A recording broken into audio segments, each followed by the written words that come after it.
नमस्कार, मैं हूं बालकृष्ण थ्रेजा। आप देख रहे हैं डेली लाइव। डेली लाइव में मैं हाजिर हूं अपना साप्ताहिक कार्यक्रम सरोकार लेकर।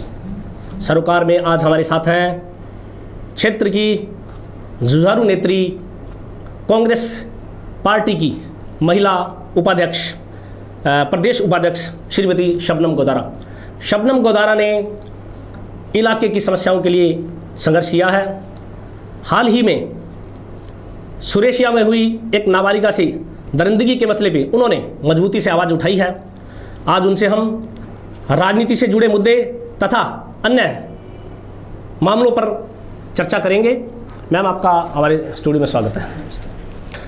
सबसे पहले हम चर्चा करते हैं सुरेशिया में जो मसला हुआ है जी।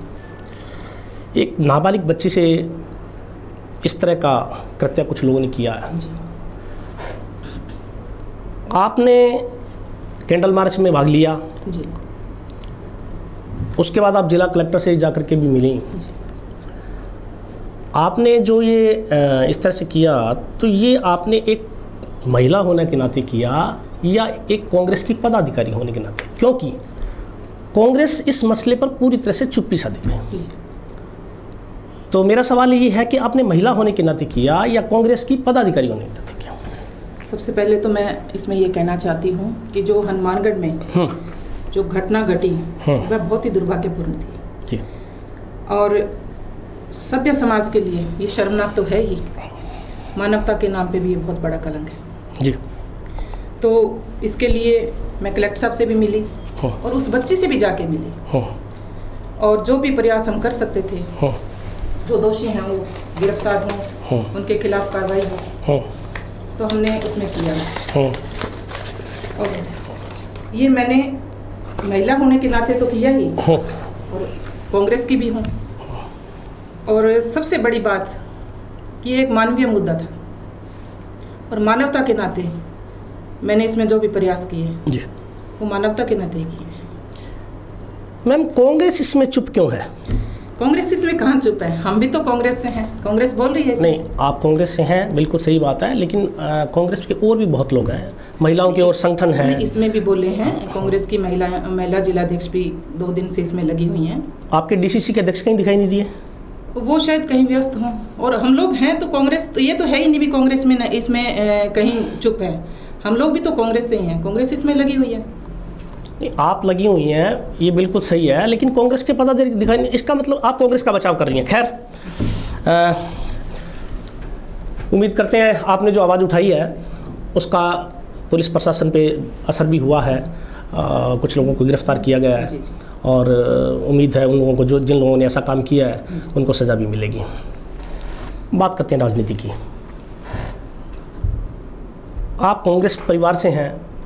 एक आपका परिवार ऐसा रहा है कि जिन्होंने अपने बलबूते पे कांग्रेस के कई लोगों को एमएलए एमपीज़ बनाया। अपन बात करें वीर बलराम जी की, तो वीर बलराम जी को पहले एमपी बनाया आपके परिवार ने सहयोग दे करके, फिर एमएलए बनाया। सवाल ये कि वही परिवार खुद जब चुनाव में उतरता है जी, तो उसी क्षेत्र में पिछड़ जाता है। क्या कारण है? मेरे दादा ससुर स्वर्गीय चौधरी मुखराम जी गोदारा और स्वर्गीय वीर बलराम जी हैं, इनके बहुत अच्छे संबंध रहे हैं जी। और पूरा इलाका जानता है, इनका भाइयों जैसा प्यार था जी। और इनकी जोड़ी ने बहुत विकास कार्य भी करवाए, बहुत अच्छे काम भी किए। और जैसा आपको ज्ञात होगा कि टीपी क्षेत्र का जो 45 है उसके बारे में चौधरी मुखराम जी जो मेरे दादा ससुर थे, 45 के जो कानून कायदे और जो नियम थे वो उनके द्वारा ही बनाए गए थे। और मैं ये मानती हूँ कि उस क्षेत्र में पिछड़ना तो मैं नहीं कहूँगी, क्योंकि मुझे बहुत लोगों का स्नेह मिला, बहुत समर्थन मिला लोगों का चुनाव में। मुझे 28,000 वोट आए हैं टिब्बी इलाके से। अच्छा, तो कहीं पिछड़ने वाली तो बात ही नहीं है। और आपने देखा होगा अभी कुछ समय पहले हमने वीर बलराम जी की स्मृति में उनके परिवार के लोगों ने मिर्जावाली में कार्यक्रम करवाया। बहुत अच्छा कार्यक्रम था, बहुत अच्छा करवाया था। और उनके पीछे जो स्मृति द्वार था उसका लोकार्पण हमने आदरणीय सचिन पायलट जी से और रामेश्वर जी डूडी से करवाया था। तो आप भी उस वहाँ मौजूद थे, तो आपने भी देखा होगा कि लोगों का स्नेह और लोगों का समर्थन, लोगों का प्यार, तो मुझे तो कहीं पिछड़ने वाली बात उसमें नहीं लगी। मेरा निवेदन ये है कि अपेक्षित वोट नहीं आए।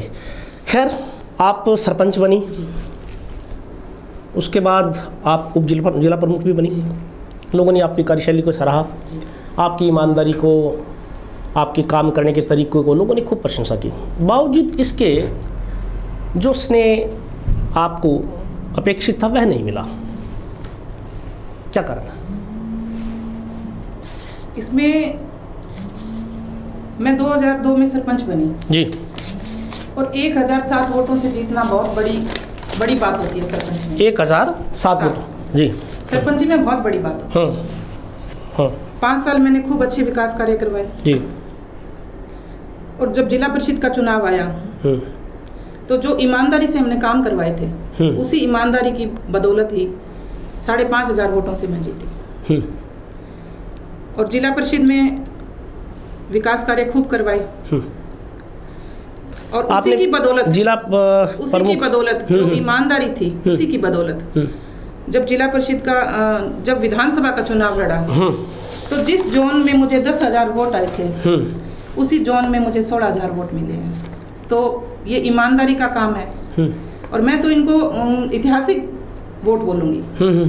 अपन यूँ कह सकते हैं कि उस समय एक मोदी जी की लहर चल रही थी, जिसकी वजह से पूरे प्रदेश के अंदर कांग्रेस को नुकसान हुआ, जिसमें आपको भी नुकसान उठाना पड़ा। यही जिला प्रमुख, जिला उप प्रमुख रहते हुए आपने कोई विशेष उपलब्धि आपकी कोई ऐसा बताना चाहेंगे? आप कह रही है मैंने काम करवाया। नहीं, बहुत हर गांव में विकास कार्य करवाए हमने, ज़्यादा से ज़्यादा। विकास कार्य से कोई एक आध कोई उल्लेख करेंगी जैसे? नहीं, मेरी उपलब्धि मैं इसी में मानती हूँ उप जिला प्रमुख रहते हुए कि मुझे उस जोन से एक बार कोई जनप्रतिनिधि रह जाता है तो उसे दोबारा वोट नहीं मिलते, और उसी जोन से मुझे 16,000 वोट मिलना, ये मेरी सबसे बड़ी उपलब्धि है कि लोग संतुष्ट हुए तभी उन्होंने वोट दिया। हाँ, नहीं, ये तो इसमें कोई दोहराई नहीं है, आपको बहुत अच्छे वोट आए। पूरे ज़िले में के मतलब विधानसभा चुनाव के आंकड़ों पे अपन नज़र दौड़ाएं तो सबसे सक्सेस आप रहीं। चुनाव हारने के बाद भी आप चुनाव नहीं हारी। हार जीत अलग बात होती है। चुनाव हारने के बाद भी आप चुनाव नहीं हारी।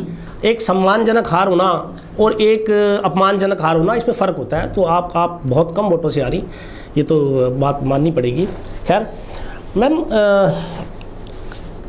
वर्तमान एमएलए जो कृष्ण कड़वा जी हैं, वो और आप दोनों एक ही वर्ग से आते हैं, यानी जाट समुदाय से आते हैं। आपने कांग्रेस की टिकट पे चुनाव लड़ा। कुछ कट्टर कांग्रेस परिवारों ने बावजूद आपको वोट देने के उनको वोट दिए। कुछ शेरेका के परिवार, ऐसा क्यों? शेरेका के? हाँ, कुछ परिवार कट्टर कांग्रेस के थे, जबकि कांग्रेस को वोट दिए जाने चाहिए था, मेरे ख्याल से। नहीं, ये तो कोई ऐसा कुछ नहीं है। शेरेका भी मेरे जिला परिषद जोन में था, और मैंने आपकी विधानसभा भी तो है ना? हाँ, विधानसभा में और जो 22 नंबर जोन था उसमें शेरेका भी है, और वहाँ भी मैंने अच्छे विकास कार्य करवाए। वहाँ मेरे राजनीतिक संबंध होने के साथ साथ मेरे पारिवारिक संबंध भी है। कुछ एक दो परिवारों को छोड़ के, और ऐसा कहीं मुझे नहीं लगा कि वहाँ मेरे को समर्थन नहीं मिला हो।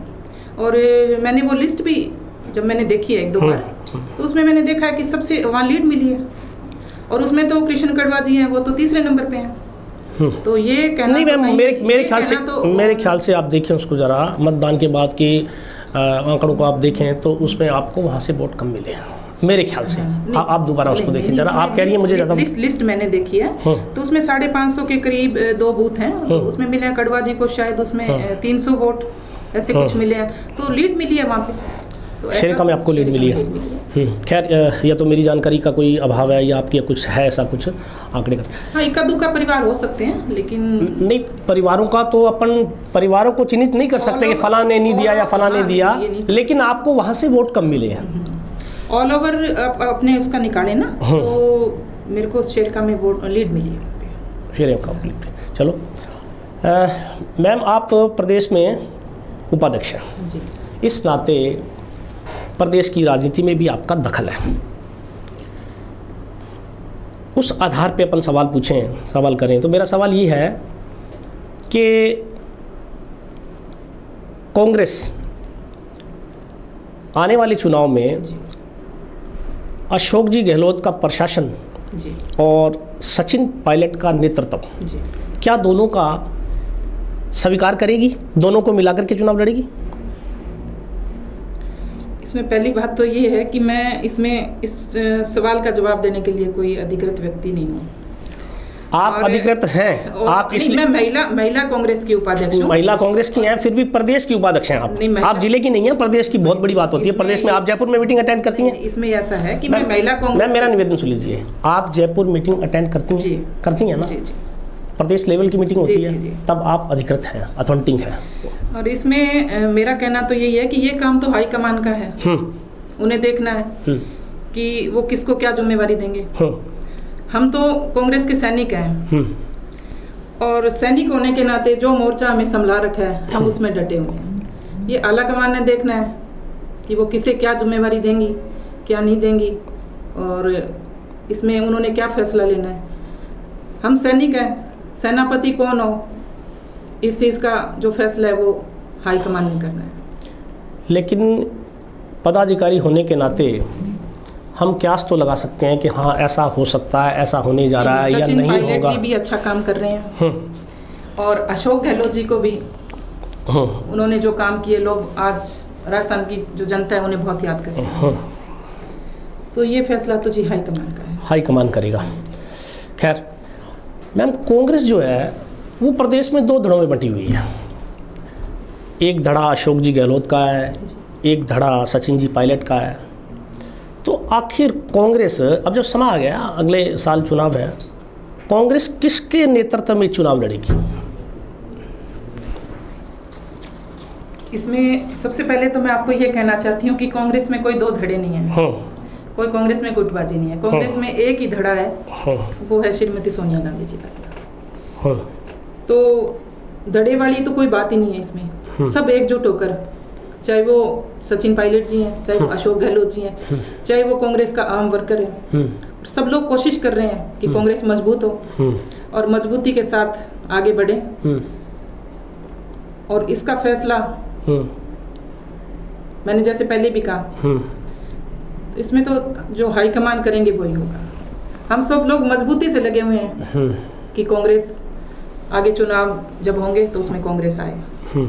तो मैम आप मतलब ये है कि सही को सही और गलत को गलत नहीं कहेंगी आप। खैर, ज़िले में कांग्रेस की बुरी हालत है और विशेषकर जो कांग्रेस का महिला संगठन है पूरी तरह से ठप है। आप प्रदेश की उपाध्यक्ष हैं और महिला संगठन को देखना आपका दायित्व है। अब आगे क्या प्लानिंग है, ऐसा क्या योजना है जिसमें ये लोग सक्रिय हो सकें, कुछ पार्टी के लिए करें, कुछ लोगों को दिखाई दें, ऐसी कोई प्लानिंग है आपके दिमाग में? नहीं, ऐसा नहीं है कि महिला संगठन कहीं काम नहीं कर रहा। जहाँ जहाँ महिला संगठनों को जिम्मेवारी दी जाती है वहाँ महिला संगठन बहुत अच्छे से काम कर रहा है। जहाँ भी लगता है कि महिलाओं को यहाँ कोई प्रदर्शन करना है, कहीं रोष प्रकट करना है या कुछ जैसा भी कोई आदेश हमें मिलता है, तो महिला संगठन उसे बखूबी से निभाती है। आपका जिला संगठन है तो कहीं दिखाई नहीं देता? जिला संगठन कर रहा है काम, ऐसा नहीं है कि सबकी परिस्थितियां अलग। तो मैम आप बताएंगी कोई उनका एक आध काम? आप कह रही काम कर रहा है तो फिर जब काम कर रहा है तो काम भी होगा। जिला संगठन तो काम कर रहा है, कोई भी मीटिंग देखिए जिला संगठन हमेशा उसमें पहुंचता है। अच्छा, मीटिंग में जाना काम माना जाएगा? मेरा कहने का मतलब ये है कि जैसे अभी इसमें भी जो जिलाध्यक्ष हैं, जो ये बच्ची वाला हुआ है, तो इसमें भी जिलाध्यक्ष इसमें भाग ले रही है। तो कोई भी ऐसा मुद्दा होता है तो महिला संगठन है वो काम करते हैं। कांग्रेस नेत्री श्रीमती शबनम गोदारा से हमारी बातचीत जारी रहेगी। वक्त हो चला है एक ब्रेक का, हाजिर होता हूं ब्रेक के बाद।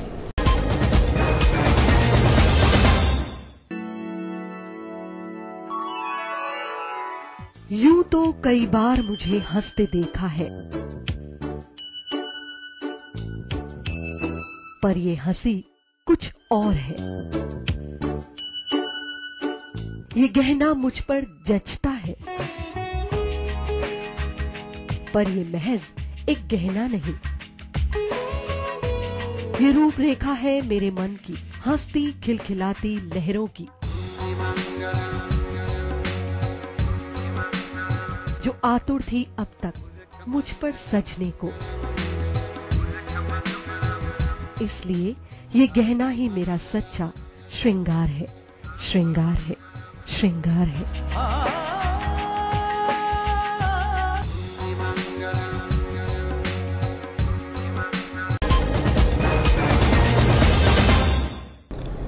हाजिर हूँ ब्रेक के बाद। हम बात कर रहे हैं कांग्रेस नेत्री श्रीमती शबनम गोतारा से। मैम, उत्तर प्रदेश के अंदर सरकार ने कर्जा माफ़ किया है। 1 लाख रुपए तक का कर्जा किसानों का माफ़ कर दिया गया। क्या आपको नहीं लगता कि राजस्थान की सरकार भी, क्योंकि यहाँ का किसान भी परेशान है जी, उसका कर्जा भी माफ़ किया जाना चाहिए? जी बिल्कुल। क्या कहती हैं आप इसके बारे में? उत्तर प्रदेश में 1 लाख रुपए का कर्जा उत्तर प्रदेश सरकार ने माफ़ किया है। तो मैं इसमें मानती हूँ कि ये तो ऊँट के मुंह में जीरे वाली बात है। और मेरा तो इसमें ये कहना है कि सिर्फ उत्तर प्रदेश ही क्यों, पूरे देश के अंदर किसानों के कर्जे माफ होने चाहिए। राजस्थान में हो, हरियाणा में हो, पंजाब में हो, सब जगह किसानों के कर्जे इसमें माफ हों। क्योंकि मैंने ये महसूस किया है कि आज सबसे ज़्यादा अगर किसी की स्थिति बुरी है तो वो किसान की स्थिति है। कभी ओलावृष्टि, कभी अतिवृष्टि, हर तरफ से किसान परेशान है। तो किसान के 1 लाख नहीं करके पूरा का पूरा किसानों का कर्जा माफ होना चाहिए। और आपको ज्ञात होगा कि यूपीए सरकार में आदरणीय सरदार मनमोहन सिंह जी ने प्रधानमंत्री रहते हुए किसानों के 72,000 करोड़ कर्जे माफ किए थे। तो मेरा तो इसमें यही कहना है कि किसानों के पूरे देश में कर्जे माफ। राजस्थान सरकार किसानों का कर्जा माफ़ करे, इसके लिए आपने कोई प्रयास किया? कभी आप मुख्यमंत्री से मिली हों, कभी आप जिला प्रशासन से मिली हों, कभी आपने प्रयास किया? आपके संगठन किसानों की लड़ाई कांग्रेस हमेशा से लड़ती आ रही है। हाँ, आपने भी देखा होगा, यहाँ भी हनुमानगढ़ में जब जब भी किसानों की कोई बात हुई, कांग्रेस ने आंदोलन किए, धरने दिए, प्रदर्शन किए। अभी पिछले कुछ समय पहले भाखड़ा नहर के जो किसान थे उन्होंने भी धरना प्रदर्शन किया और उसमें हम सफल भी हुए। किसानों के फसल के मूल्य की बात हो, किसानों के कर्जे की माफ हो, कर्जे की बात हो, जब भी किसानों पे कोई बात हुई है कांग्रेस ने हमेशा आंदोलन किया, संघर्ष किया। हाँ, बिल्कुल बिल्कुल। और आगे भी कांग्रेस इसमें संघर्ष करेगी। ऐसा नहीं है कि कांग्रेस अब बंद करेगी। कांग्रेस पहले भी करती आई है और कांग्रेस आगे भी करेगी। नहीं, अब चूंकि आपको एक बेस मिल गया, एक बहाना मिल गया कि साहब उत्तर प्रदेश में किसानों का कर्जा माफ़ किया गया, तो यहाँ भी किया जाना चाहिए। इसके लिए आप कोई दबाव बनाएंगी? जी, हम लोग अभी धौलपुर में चुनाव चल रहे हैं। उसके बाद सम्मानीय सचिन पायलट जी से, प्रदेश अध्यक्ष जी से मिलेंगे और इस बारे में चर्चा करेंगे, बात करेंगे। और पार्टी हमें जो भी कोई प्रोग्राम देंगी तो हम निश्चित तौर पर जोर शोर से इस मसले को उठाएंगे। और कोशिश हमारी यही होगी कि राजस्थान के किसानों का भी कर्जा माफ हो। मतलब कांग्रेस किसान के दर्द को गंभीरता से महसूस करने के लिए इसका प्रयास करेगी। जी मैम, आपको पर्यावरण प्रेमी माना जाता है। आपने पंजाब से जो दूषित पानी नहरों में बह कर के इधर आ रहा है राजस्थान में, उसकी गंभीरता को महसूस करते हुए आपने आवाज़ उठाई जी। और मामले को आप एनजीटी यानी नेशनल ग्रीन ट्रिब्यूनल में आप ले गई। काफ़ी मशक्क़त की, मामला लंबा चलता गया। अभी काफ़ी सालों से वो चल रहा है, मामला लंबित है। तारीख पे तारीख अभी मिल रही है, उसका कोई ठोस परिणाम आमजन को दिखाई नहीं दे रहा। तो अब वो कौन सी स्टेज पे है और उसका क्या परिणाम आने वाला है? सबसे पहले तो मैं आपको इसमें यही कहना चाहूँगी कि आजकल जो समय है उसमें पर्यावरण बहुत दूषित हो चुका है जी। चाहे वह जल का प्रदूषण हो, चाहे वह वायु का प्रदूषण हो, चाहे वह विचारों का प्रदूषण हो। और हमारा जो सवेरा एनजीओ है वह हर तरह के प्रदूषण को ख़त्म करने में बहुत अच्छा काम कर रहा है, बहुत अच्छी कोशिश कर रहा है। और इसमें पूर्व जिला प्रमुख श्रीमती शोभा जी और पूर्व उप प्रधान श्री राजेंद्र प्रसाद जी और मैं तीनों ने मिलके जी इस एनजीओ के माध्यम से जी हम लोग जन जागृति के अभियान भी लोगों के अंदर लेके गए और हम लोग पंजाब भी गए, हमने वो सब जगह भी देखी और जब हम गांव-गांव इस मसले को लेके गए हैं तो ये कहना तो कहीं सही नहीं होगा कि इसके रिजल्ट नहीं मिल रहे क्योंकि लोगों में एक जागृति आई है और जागृति हर मंच पे जैसे आपने भी महसूस किया होगा, हर मंच पे इस मुद्दे की बात होने लगी है तो कहीं ना कहीं हम इसमें सफल हुए हैं। और दूसरा एनजीटी की बात है तो इसमें आप भी समझते हैं कि कोर्ट के जो मसले हैं वो एक प्रक्रिया के तहत ही होते हैं तो उसमें टाइम लग रहा है लेकिन हमें पूरा विश्वास है, पूरी उम्मीद है कि जल्द फैसला आएगा और राजस्थान के 8 जिलों के जो 2 करोड़ लोग इस पानी से प्रभावित हैं उन्हें रिलीफ मिलेगा, ऐसा हम विश्वास करते हैं। ये कब पिटीशन कब लगाई थी आपने? ये हमें 2.5 साल हो गए। 2.5 साल हो गए। तो मैम ये अचानक कैसे आपके दिमाग में यह बात आई कि मुझे ये सब करना चाहिए? इसमें दरअसल हम लोग पहले से लगे हुए थे लेकिन जब मैंने विधानसभा चुनाव लड़ा जी उस दौरान जैसे मेरा गांव में जाना हुआ तो मैंने महसूस किया, लोगों को देखा कि जो ये क्षेत्र है इसमें लोगों में काफ़ी बीमारियां हैं, कैंसर जैसी गंभीर बीमारियां हैं। तब मैंने ये महसूस किया कि चाहे हार हो चाहे जीत हो लेकिन ये लड़ाई हम लोगों को लड़नी है। और चुनाव की हार के बाद हम लोगों ने, प्रमुख साहब ने और उप प्रधान जी ने इस लड़ाई को लड़ने के लिए सोचा और हमने वो तमाम जगह जाके देखी और हम आदरणीय सिंचेवाल जी से भी मिले, उन्होंने हमें बहुत प्रेरित किया। वो बड़े खुश हुए कि चलो राजस्थान से कोई आया तो है, चाहे कोई 2 महिलाएं आई हैं, कोई जगह तो है, लेकिन उन्होंने हमें बहुत प्रेरित किया और तब हमने आके यहाँ जन जागरण चलाया। गांव-गांव हम लोग रथ यात्रा लेके गए, लोगों में जागरण भी आया। उसी दौरान हमें ये पता चला कि एनजीटी जो है उसमें हम लोग ये रिट लगा सकते हैं। तब हमने जाके एनजीटी में ये रिट लगाई। मैम ये कौन सी, आप कह रही हैं हमने जा करके देखा वहाँ, वो कौन सा ऐसा पॉइंट है, वो कौन सी ऐसी नहर है जो पंजाब से आती है यार, जिसमें ये गंदा पानी, केमिकल युक्त पानी प्रवाहित होता है और अपने यहाँ आता है? कौन सी जगह है वो? इसमें एक तो जी काला संगिया है। काला संगिया ये कहाँ पड़ता है? ये लुधियाना में। लुधियाना, अच्छा। और एक बुड्ढा नाला जलंधर के बीच में कहीं ये पॉइंट है। तो वहाँ जो फैक्ट्रियाँ हैं उनका जो प्रदूषित पानी है वो इसमें आता है। वहाँ की जो मुर्गी फार्म है उनका भी सारा कचरा इन्हीं में आता है और वहाँ के जो डेयरी फार्म है उनका भी सारा कचरा इन्हीं में आता है। और जहाँ एक चमड़ा धुलाई का भी कोई फैक्ट्री है, वो चमड़ा धो के भी सारा उसी में डाल देते हैं। तो वो पॉइंट हमने जाके देखे तो हमें बहुत ये महसूस हुआ कि हमें अपने जो जनता है, राजस्थान के जो 8 जिले हैं, 2 करोड़ लोग प्रभावित हैं, उन लोगों के लिए कुछ करना चाहिए। 2 करोड़ लोग प्रभावित हैं। 2 करोड़ लोग प्रभावित हैं 8 जिलों के। तो मैम मामला तो आप एनजीटी में ले गए, अच्छी बात है, बहुत आपके प्रयास बड़े सराहनीय हैं, लेकिन कोई स्टेट गवर्नमेंट भी कुछ कर रही है क्या? आपने मामला वहाँ भी लगाया होगा, उनको भी गुहार लगाई होगी, उनसे भी, मुख्यमंत्रियों से भी मिली होंगी, वहाँ के कोई सिंचाई मंत्री से भी मिली होंगी, उनको भी आपने कंप्लेंट की होगी कि साहब आपका इधर का गंदा पानी उधर आ रहा है, कुछ उन्होंने भी अपने लेवल पे भी कुछ सुधार किया क्या? नहीं, इसमें तो मैं यही कहूँगी कि स्टेट गवर्नमेंट इसमें कुछ नहीं कर रही, क्योंकि जब आपको ध्यान होगा कि सूरतगढ़ में प्रधानमंत्री जी आए थे और उनकी मौजूदगी में राजस्थान की मुख्यमंत्री जी ने उनके सामने ये मुद्दा रखा, उसके बावजूद भी स्टेट गवर्नमेंट ने इसमें कुछ नहीं किया। और यहाँ के सिंचाई मंत्री भी हैं, तो कहीं भी स्टेट गवर्नमेंट इस मुद्दे में कुछ नहीं कर रही है। और मैं तो इसमें ये कहूँगी कि प्रधानमंत्री जी की मौजूदगी में प्रकाश सिंह जी बादल भी आए हुए थे उस कार्यक्रम के अंदर, मृदा परीक्षण लैब का वहाँ पे वो था वो, तो उसमें उनके प्रधानमंत्री जी के होते हुए भी ये बात हुई और उसमें कोई गंभीरता नहीं दिखाई गई। तो मैं तो ये मानती हूँ इसमें कि प्रधानमंत्री जी की बात की भी अवहेलना है।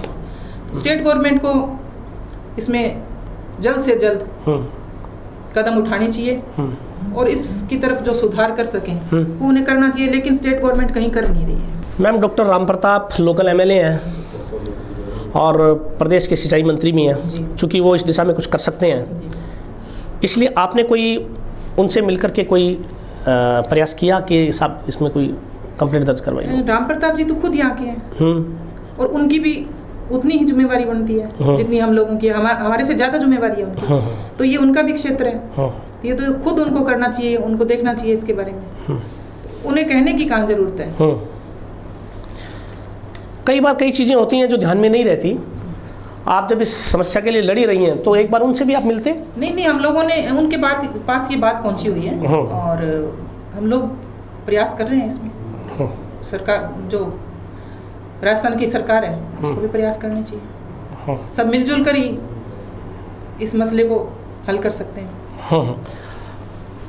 आप कह रही थी एनजीटी में अभी कोई परिणाम नहीं निकल रहा, तो कहीं ऐसा तो नहीं कि जैसे आप कांग्रेस से बिलोंग करती हैं, शोभा सिंह जी डूडी भी कांग्रेस से हैं, पंचायत समिति के उप प्रधान हैं वो राजेंद्र प्रसाद, जो तीनों लोग हैं, आप तीनों के तीनों कांग्रेस से संबद्ध हैं, तो कहीं ऐसा तो नहीं कि ये मामला राजनीति का शिकार हो रहा हो और आप लोगों को कोई नया नहीं मिल रहा हो?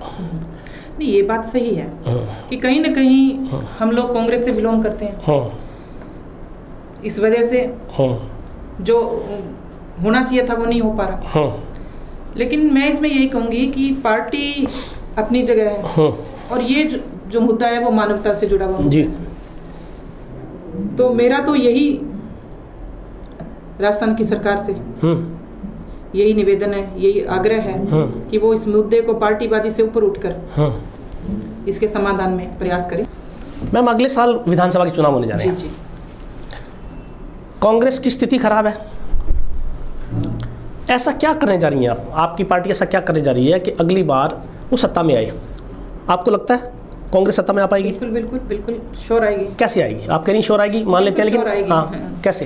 क्योंकि कांग्रेस बहुत मेहनत कर रही है और अभी आपने देखा होगा कि पंजाब चुनाव में जो रिजल्ट कांग्रेस के पक्ष में आए हैं, तो पड़ोसी एरिया है, तो यहीं से अंदाजा लग जाता है कि राजस्थान में कांग्रेस की सरकार आने वाली है और निश्चित तौर से कांग्रेस जोर शोर से सत्ता में आएगी, क्योंकि हर वर्कर कांग्रेस का बहुत मेहनत कर रहा है और हर नेता बहुत मेहनत कर रहा है। तो हम लोग पूरे तरह से ये निश्चित हैं। शबनम मैम, ये तो आपका तर्क मुझे समझ में आता है कि वर्कर मेहनत कर रहा है इसलिए कांग्रेस रिपोर्ट, लेकिन मेरे ये तर्क समझ में नहीं आ रहा कि पड़ोस में कांग्रेस आ गई है इसलिए हमारे यहाँ भी कांग्रेस आ जाएगी। ऐसा क्या है?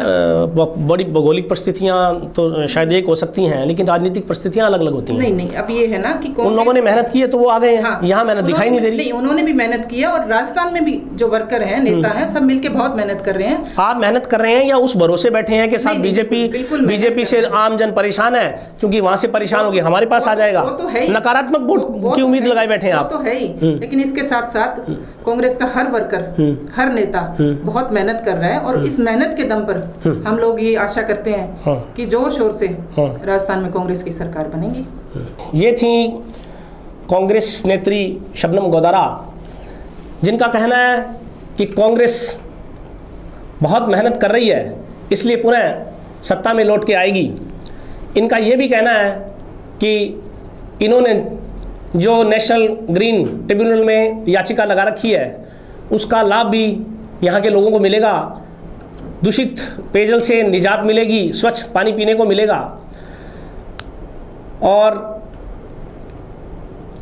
नाबालिग बच्ची से जो दरिंदगी हुई है उस मसले पर इनका कहना है कि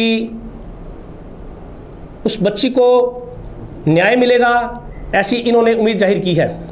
तो अगली बार हाजिर होता हूँ एक नई शख्सियत के साथ। तब तक के लिए नमस्कार। मैम, आप हमारे स्टूडियो में आई, आपका बहुत बहुत शुक्रिया। धन्यवाद।